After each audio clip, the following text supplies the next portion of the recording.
नमस्कार, मंडल news bulletin में आपका स्वागत है। आइए पेश करते हैं आज के कुछ प्रमुख व मुख्य समाचार। अब तक यदि आपने मंडल न्यूज के इस चैनल को लाइक व सब्सक्राइब नहीं किया है तो जल्द से जल्द इस चैनल को लाइक व सब्सक्राइब जरूर कर दें।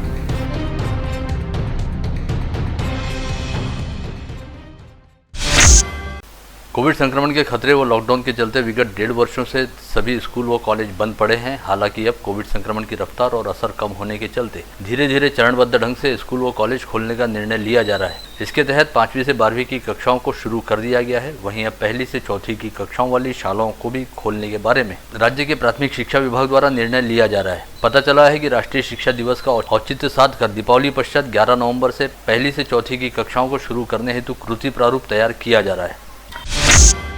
कोविड संक्रमण का असर कम होते ही सभी शॉपिंग मॉल, टॉकीज व बाजार खोल दिए गए हैं। इसी क्रम में आगामी 20 अक्टूबर से सभी महाविद्यालयों को भी शुरू करने का निर्णय मंत्रिमंडल द्वारा लिया गया है। इसके तहत संत गाड़गे बाबा अमरावती विद्यापीठ अंतर्गत आने वाले संभाग के 394 महाविद्यालयों में आगामी 20 अक्टूबर से ऑनलाइन कक्षाएं शुरू हो जाएंगी। अधिकतम 50% उपस्थिति का नियम अनिवार्य करते हुए संत गाड़गे बाबा अमरावती विद्यापीठ द्वारा इसे लेकर तमाम आवश्यक नियोजन किए जा रहे हैं।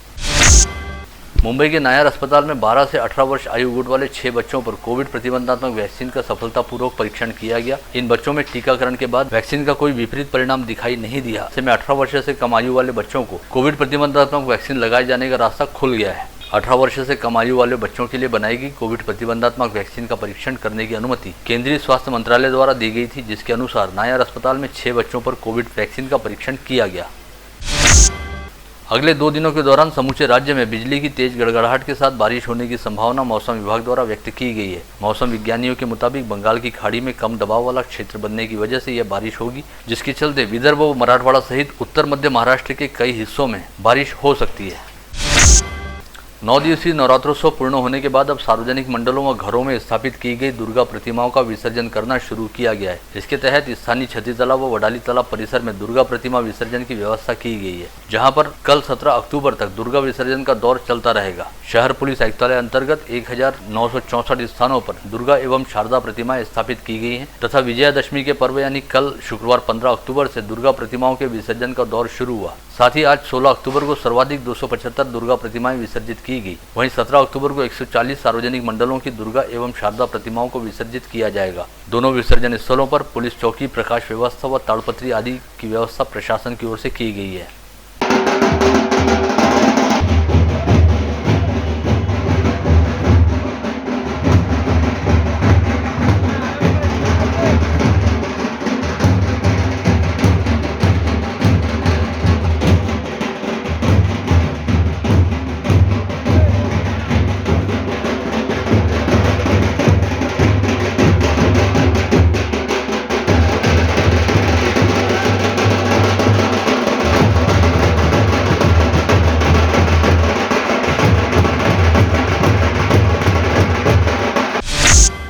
राज्य की महिला व बाल विकास मंत्री तथा जिला पालक मंत्री यशोमती ठाकुर ने चांदू रेलवे तहसील के बासलापुर के वन परिक्षेत्र में निर्माणाधीन तालाब के कारण पर्यावरण संवर्धन के साथ ही पर्यटन को भी गति मिलने का विश्वास व्यक्त किया है। वन विभाग की ओर से बासलापुर के जंगल में निर्माण किए गए तालाब का जल पूजन पालक मंत्री यशोमती ठाकुर के हाथों किया गया। आज आम्ही या ठिकाणी बासलापूरच्या या जंगलामध्ये आहोत। इथे पर्यटन क्षेत्र खूप सुंदर डेव्हलप केलेला आहे आणि याला जो निधी दिलेला आहे हा DPDCच्या अंतर्गत आणि फॉरेस्ट पर्यटनच्या अंतर्गत जे काही हेड्स येतात त्या हेड्सच्या अंतर्गत या ठिकाणी निधी दिलेला आहे। कमी पैशात पण खूप सुंदर इथे हा तलाव झालेला आहे आणि मी या तलावाचं एक चित्र बघितलं। याचा आकार आपल्या देशाच्या आकारासारखा आहे, तर खरोखर वाखाणण्यासारखं काम या ठिकाणी झालेलं आहे आणि सगळ्यांनी ज्यांनी या सगळ्या पर्यटन क्षेत्राला विकसित करण्यासाठी इथे हातभार लावला त्या सगळ्यांचे खरं आभारच मानले पाहिजे। जय हिंद। बेरार हॉकी अकादमी विदर्भ द्वारा चयनित पहली हॉकी टीम जूनियर पुरुष अकादमी नेशनल चैंपियनशिप के लिए शनिवार को भोपाल के लिए रवाना हुई। ऐसे में रवानगी से पहले शुक्रवार को जिला स्टेडियम पहुंचकर पालक मंत्री यशोमती ठाकुर ने हॉकी टीम की हौसला अफजाई करते हुए इस टीम को अपनी शुभकामनाएं दी।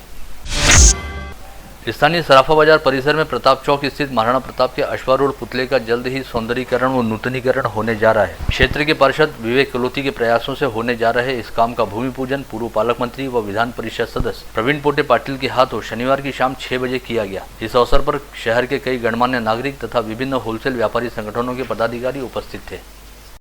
सौंदर्यीकरणाचं काम हे पहिल्यांदा विवेकच्या मनात आलं, त्याचं मी विवेकचं मनापासून कौतुक करतो।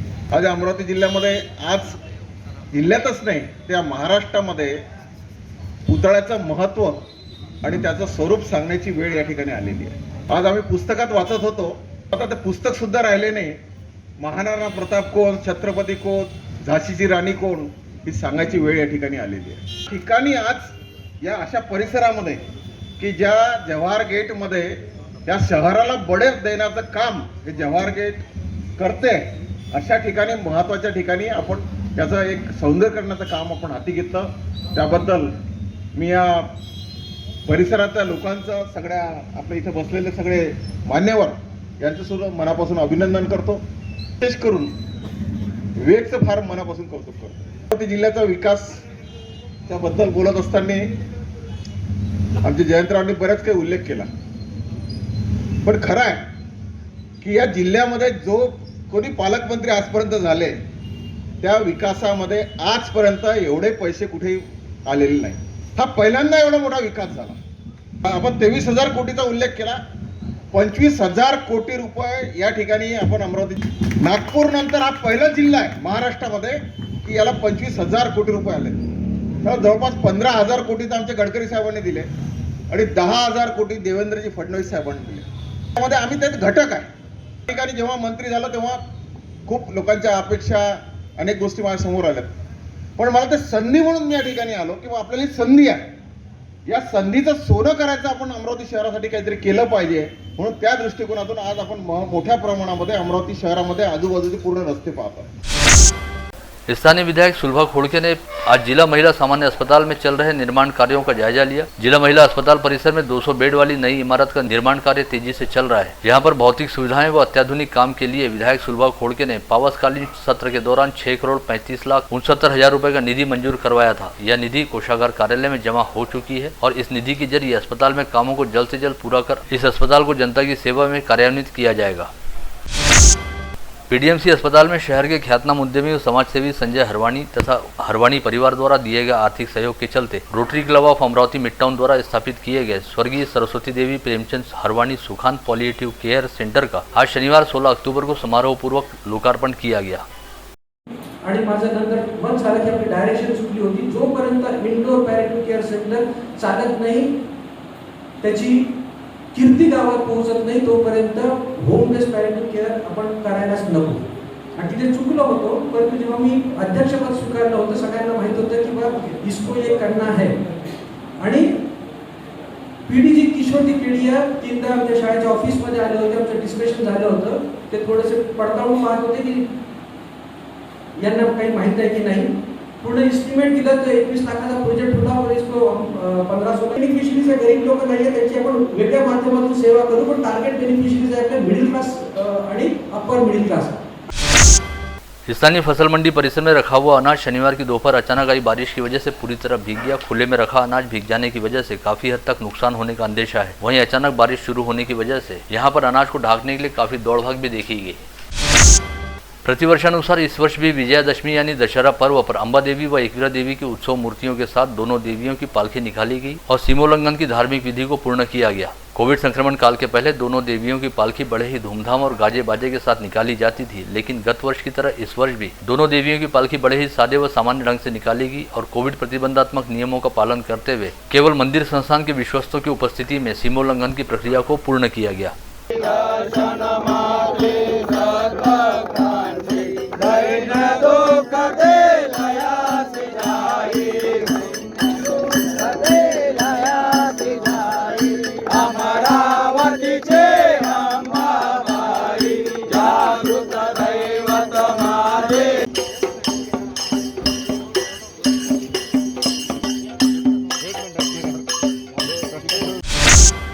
राज्य की महिला व बाल विकास मंत्री तथा जिला पालक मंत्री यशोमती ठाकुर ने विगत गुरुवार 14 अक्टूबर की शाम महानवमी पर्व पर अपने परिवार सहित अम्बा देवी व एकवीरा देवी मंदिर जाकर माता रानी के दर्शन किए, साथ ही सभी के सुख समृद्धि एवं कल्याण की मंगल कामना की। गुरुवार की शाम पालक मंत्री यशोमती ठाकुर अपनी माता श्रीमती पुष्पमाला चंद्रकांत ठाकुर, चाचा डॉक्टर राजीव ठाकुर तथा सुपुत्री आकांक्षा के साथ राजकमल चौक पहुंची, जहां पर शहर कांग्रेस अध्यक्ष व मनपा के नेता प्रतिपक्ष बबलू शेखावत तथा पूर्व महापौर व पार्षद विलास इंगोले द्वारा उनकी अगवानी की गई।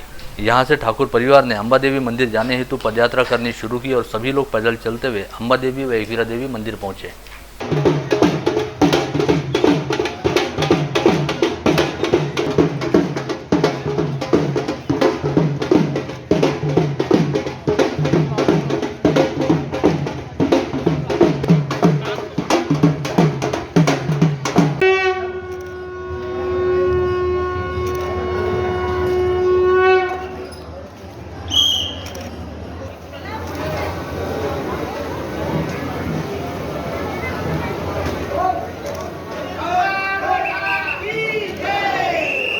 अशी धारणा आहे की नवरात्रीच्या या 9व्या दिवशी आपण जे मागितलं ते पूर्ण होत असतं आणि उद्या दसरा आहे।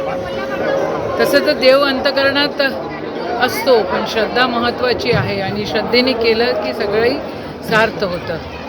मी आज अंबाबाईंच्या देवस्थानामध्ये या ठिकाणी अमरावतीमध्ये आली आणि देवाला हीच प्रार्थना केली की कोरोनाचं संकट टळू दे, बळीराजा सुखावू दे आणि माझ्या देशाला सुरक्षित ठेव, बंधुभाव या ठिकाणी वाढू दे। हीच अंबाबाईंच्या चरणी प्रार्थना करून त्या ठिकाणी मी आता परत जाते। गत रोज दशहरा पर्व पर महामानव भारत रत्न डॉक्टर बाबा साहब अम्बेडकर के अनुयायियों द्वारा बड़ी धूमधाम के साथ धम्म प्रवर्तन दिवस मनाया गया। स्थानीय इरविन चौराहे पर स्थित डॉक्टर बाबा साहब अम्बेडकर के पुतले पर गत रोज जिला पालक मंत्री यशोमती ठाकुर, मनपा के नेता प्रतिपक्ष व कांग्रेस शहराध्यक्ष बबलू शेखावत, पूर्व महापौर व पार्षद विलास इंगोले तथा सामाजिक कार्यकर्ता मनोज भेले ने भावभीनी आदरांजलि अर्पित। इसके साथ ही यहाँ पर पूरा दिन डॉक्टर अम्बेडकर के अनुयायियों का आदरांजलि अर्पित करने हेतु तांता लगा रहा। आजच्या दिवसाला विजयादशमी देखील म्हणतात आणि खरंच मी ज्या वेळेला नतमस्तक होत होते भारतरत्न डॉक्टर बाबासाहेब आंबेडकरांच्या चरणी, त्यावेळेला माझ्या मनात हाच विचार आला की केवढा मोठा महामानवच म्हटला पाहिजे की एका वेळेला 8,50,000 लोकांच्या वर एका वेळेला धम्म स्वीकारतात आणि भगवान बौद्धांच्या त्या चरणी नतमस्तक होतात। म्हणजे काय ताकद ह्या व्यक्तीमध्ये असली पाहिजे। खरं बाबासाहेबांनी जे आपल्याला शिकवलेलं आहे, संविधानामध्ये जे आहे ते आमच्या पिढीनी आणि आजकालच्या पिढीनी जपून ठेवावं, अशीच या आज या धम्मचक्र प्रवर्तन दिना, आज विजयादशमीच्या दिवशी याच शुभेच्छा।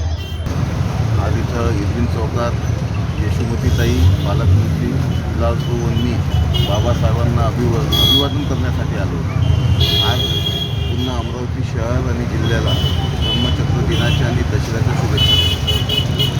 66व्या धम्मचक्र प्रवर्तन दिनाच्या सर्व जनतेला शुभेच्छा देतो आणि काँग्रेस पक्षाच्या नेत्या, आमच्या नेत्या, या जिल्ह्याच्या पालकमंत्री यशोमतीताई ठाकूर आणि शहर काँग्रेस कमिटीचे सन्माननीय अध्यक्ष बबलू शेखावत आणि आम्ही आज महामानव डॉक्टर बाबासाहेब आंबेडकरांच्या चरणी नतमस्तक झालो आणि त्यांना या ठिकाणी त्या निमित्तानं सगळ्या जनतेला धम्मचक्र प्रवर्तन दिनाच्या शुभेच्छा। गत रोज विजयादशमी पर्व के निमित्त शहर पुलिस मुख्यालय में शस्त्र पूजन का कार्यक्रम आयोजित किया गया। इस समय शहर पुलिस आयुक्त डॉक्टर आरती सिंह ने पूरे विधि विधान पूर्वक शहर पुलिस दल के शस्त्रों का पूजन किया। इस अवसर पर शहर पुलिस आयुक्तालय के वरिष्ठ पुलिस अधिकारी व कर्मचारी उपस्थित थे। विजयादशमी के पर्व पर श्री शिव प्रतिष्ठान हिंदुस्तान के धारकरियों द्वारा दुर्गा माता महादौड़ का आयोजन किया गया था, जिसे समूचे शहर में जबरदस्त प्रतिसाद मिला। इस महादौड़ का प्रारंभ राजापेट स्थित स्वागत नवदुर्गोत्सव मंडल में ज्येष्ठ विधिज्ञ प्रशांत देशपांडे, भाजपा शहराध्यक्ष किरण पातुरकर तथा पार्षद प्रणीत सोनी के हाथों ध्वज पूजन करते हुए किया गया। पश्चात यह दौड़ शहर के विभिन्न मार्गों एवं चौक चौराहों से होकर गुजरी। पूर्व महापौर व पार्षद विलास इंगोले की अगुवाई में माता खिड़की परिसर में श्री गजानन महाराज का भव्य मंदिर साकार किया गया है, जहां पर दशहरा पर्व के उपलक्ष्य में मंदिर की कलश स्थापना करने के साथ ही गजानन महाराज की मूर्ति की विधि विधान पूर्वक प्राण प्रतिष्ठा की गई।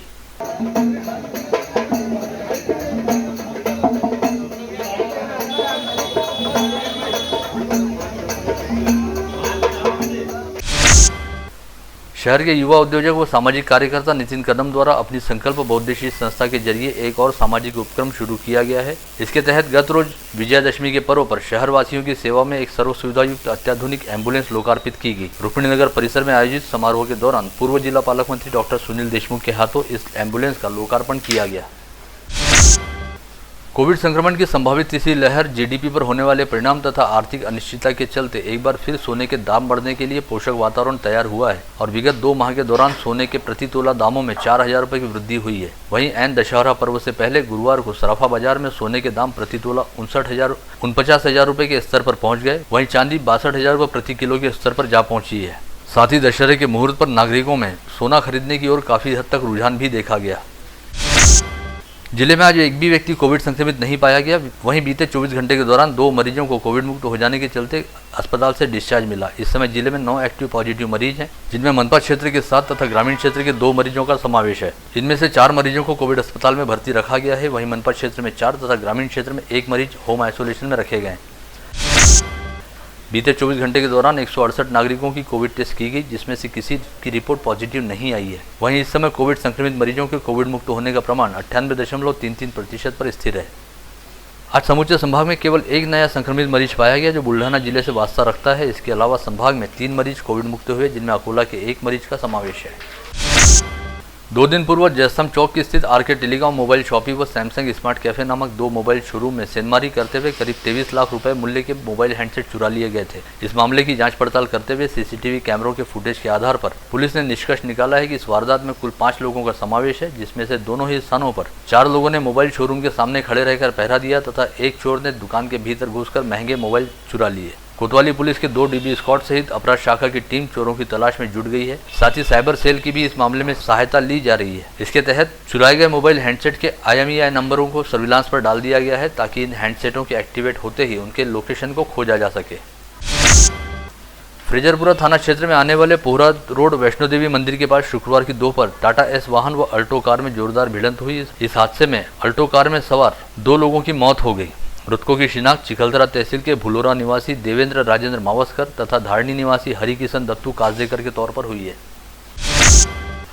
राजापेट पुलिस थाने में एक नाबालिग बेटी ने अपने पिता के खिलाफ दुराचार करने व जबरन गर्भपात करवाने का आरोप लगाते हुए शिकायत दर्ज कराई है। वहीं दूसरी ओर इस नाबालिग के पिता ने मुंबई में अपनी बेटी के अपहरण होने की शिकायत दर्ज की है। राजापेट पुलिस ने इस मामले की जांच पड़ताल करने के बाद मामले को मुंबई के भाईंदर पुलिस के सुपुर्द कर दिया। माता खिड़की परिसर में शुक्रवार की रात एक युवक पर चाकू से हमला कर उसे जान से मार देने की कोशिश की गई। ऐसे में युवक पर चाकू से हमला करने वाले आरोपी के खिलाफ कड़ी कार्रवाई करने की मांग को लेकर माता खिड़की परिसर निवासी पुलिस आयुक्तालय पहुंचे। शहर पुलिस आयुक्त डॉक्टर आरती सिंह से मुलाकात कर आरोपी विलास वाघमारे के खिलाफ कार्रवाई करने की मांग उठाई गई। अकोली रोड के ईश्वर कॉलोनी में रहने वाले अनिल अवलिनकर की भातकुली तहसील के पेड़ी गांव में रहने वाले श्याम माने के साथ जान पहचान थी। इस बात का फायदा उठाते हुए श्याम माने ने 7 सितंबर को अनिल अवलिनकर को फोन कर बताया कि उसके गांव में एक व्यक्ति के पास सोना है और वह सस्ती दरों पर सोना बेचना चाहता है। जिसके बाद श्याम माने ने शुभम माने और किशोर भोसले की भेंट अवलिनकर से कराई और सोना दिखाया, जिसके बाद सोना खरीदी का सौदा किया गया। साथ ही इस समय अवलिनकर की आंख में मिर्ची पाउडर झोंक कर 7 लाख रुपए लूट लिए गए। मामले की जाँच भातकुली थाना पुलिस द्वारा की जा रही है। कोल्हापुर गेट पुलिस थाना क्षेत्र में आने वाले शारदा ब्यूटी पार्लर के पास एक महिला की पर्स से अज्ञात चोर ने मंगलसूत्र झपट लिया और फरार हो गया। इस मामले को लेकर प्रियंका देशमुख की शिकायत पर कोल्हापुर गेट थाना पुलिस मामले की जांच कर रही है। बेनोडा गांव में रहने वाली 15 वर्षीय नाबालिग के साथ नरखेड़ थाना क्षेत्र के परसोड़ी गांव में दुराचार किए जाने का मामला सामने आया है। नाबालिग की शिकायत पर बेनोडा पुलिस ने खरसोली निवासी आरोपी हर्षल चौड़े व नरखेड़ तहसील के मन्नतखेड़ी निवासी शुभम राउत के खिलाफ अपराध दर्ज करते हुए मामले की जाँच नरखेड़ पुलिस को सौंपी है। धामनगांव रेलवे तहसील के मंगरूल दसगिर थाना क्षेत्र में आने वाले आजनगांव परिसर में शनिवार की दोपहर बारिश के साथ आसमानी गाज गिरी। गाज की चपेट में आने से आजनगांव निवासी खेत मजदूर किरण थाड़े की मौत हो गई। अंजनगांव सुरजी से दरियापुर राष्ट्रीय महामार्ग पर गणेश नगर निवासी शिक्षक की एक सड़क हादसे में मौत हो गई। अंजनगांव सुरजी के गणेश नगर निवासी शिक्षक शंकर जोगी 15 अक्टूबर की सुबह मुर्रा देवी में रोजाना की तरह पैदल दर्शन के लिए जा रहे थे। तभी वीही गांव के पास मदरसा के सामने एक दुपहिया सवार ने शंकर जोगी को जोरदार टक्कर मार दी, जिसमें शंकर जोगी की मौके पर ही मौत हो गई। गांधीनगर के वृंदावन बिल्डिंग परिसर में रहने वाले योगेश पटेल ने करीब 2-3 माह पहले इंस्टाग्राम पर ओला इलेक्ट्रिकल मोबिलिटी का विज्ञापन देखकर डीलरशिप के लिए ऑनलाइन आवेदन किया था। इसके बाद 10 अक्टूबर को एक अज्ञात व्यक्ति ने फोन करते हुए डीलरशिप देने के नाम पर 11,45,000 रुपये भरवा लिए, लेकिन डीलरशिप नहीं दी। ऐसे में योगेश पटेल ने मामले की जाँच साइबर सेल में दर्ज कराई है। अंजनगांव सुरजी तहसील के गावण गांव में बीमारी से त्रस्त भरत अरुण पोटे नामक व्यक्ति ने फांसी का फंदा लगाकर आत्महत्या कर ली। मामले की जानकारी मिलते ही अंजनगांव सुरजी थाना पुलिस ने आकस्मिक मौत का मामला दर्ज करते हुए जांच शुरू की है। बुल्ढाना जिले के पिंपलगांव राजा गांव के पास स्थित खेत के कुएं में भालेगांव बाजार निवासी सुरेश रामदास भांबलकर व दुर्गा समाधान सावरकर नामक युवक युवती के शव विगत 13 अक्टूबर को बरामद हुए। पता चला कि ये दोनों विगत 2 दिनों से लापता थे और इनकी तलाश भी चल रही थी। प्राथमिक अनुमान जताया गया है कि यह प्रेम संबंध के चलते की गई आत्महत्या का मामला है। बुल्ढाना जिले के नांदुरा जलगांव जामोद मार्ग पर निमगांव फाटे के निकट जीप और दुपहिया के बीच हुई टक्कर में जलगांव जामोद निवासी जहीर खान मुमताज खान की मौके पर ही मौत हो गई। वहीं अरबाज बेग अजीज बेग बुरी तरह से घायल हो गया, जिसे अकोला के अस्पताल में भर्ती कराया गया है। अकोला शहर में रहने वाले डॉक्टर अनंत शेवाले नामक प्रसिद्ध नेत्र विशेषज्ञ द्वारा अपने मरीज के साथ अप्राकृतिक कृत्य किए जाने का मामला सामने आया है। पता चला है कि कुछ दिन पहले इस डॉक्टर ने एक व्यक्ति के साथ अप्राकृतिक संबंध बनाने का प्रयास किया था, जिसकी जानकारी मिलने के बाद स्थानीय स्तर पर यूट्यूब चैनल चलाने वाले एक प्रतिनिधि ने मरीज बनकर इस डॉक्टर से मुलाकात की। इस समय डॉक्टर द्वारा इस चैनल के प्रतिनिधि के साथ भी अप्राकृतिक संबंध रखने का प्रयास किया गया। हालांकि मरीज बनकर गए यूट्यूब चैनल के प्रतिनिधि ने इस घटना का स्टिंग ऑपरेशन किया, जिसके बाद मामले को लेकर अकोला शहर पुलिस में शिकायत दर्ज कराई गई है। आप देख रहे थे मंडल न्यूज बुलेटिन। हमारे चैनल को लाइक करें, शेयर करें और हाँ, सब्सक्राइब करना ना भूलें। कल होगी आपसे फिर मुलाकात, तब तक के लिए धन्यवाद।